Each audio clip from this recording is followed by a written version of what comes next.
In Lodi, on a busy corner in an old car dealership building, I do like being down here in Lodi. I like the interaction.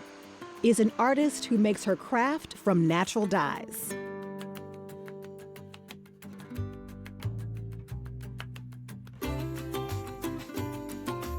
I'm just a color freak. I like color. Most chemical dyes are made with metal salts, and some of those are pretty caustic. The natural dyeing that I do, and I prefer to call it botanical dyeing, is pretty much with everyday chemicals that we use in the kitchen. For Kip Inglis, it took a while to learn the joys of natural pigments.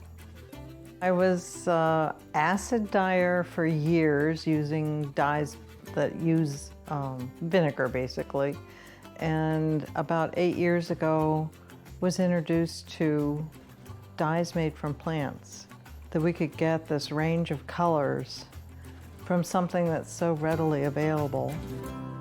Just fascinated by the process, so decided to relearn dyeing from that point of view. I'm always looking for a wider range of colors that I can get from the plants. And the challenge of doing it, well, you have to do this all on natural fibers. It's easy to do on wool, a little harder on silk. I've just started using hemp and I love it. Very difficult on cotton, and I love trying to do it on cotton. I'm just the facilitator. Mother Nature is in charge of all of this. I just kind of bring it to the light. Kip highlights Mother Nature's ability to provide a variety of rich dyes. I use madder from madder root. I use cochineal from cochineal bugs. I use weld, which is a fast-growing weed that's easy to grow, for a fantastic yellow. And then I use indigo.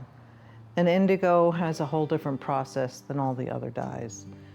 Right now, indigo is kind of at the top of the list for everybody. It's very popular, and I love using it. And combining those dyes will give you a very, very wide range of colors.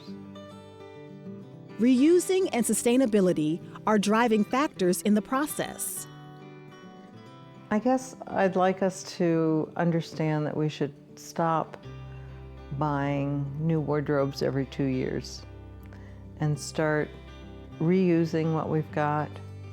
My Boro process over here, the stitching, is an old technique from Japan, where they would keep garments going for generations. It was much easier just to patch and keep going.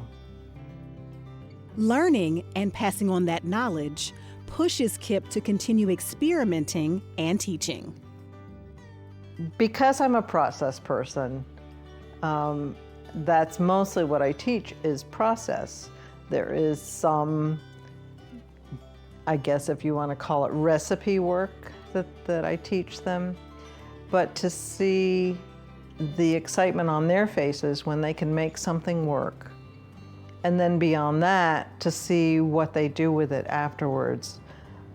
I don't consider myself a very good artist, but a lot of my students have become very, very good artists, and that to me just keeps me going.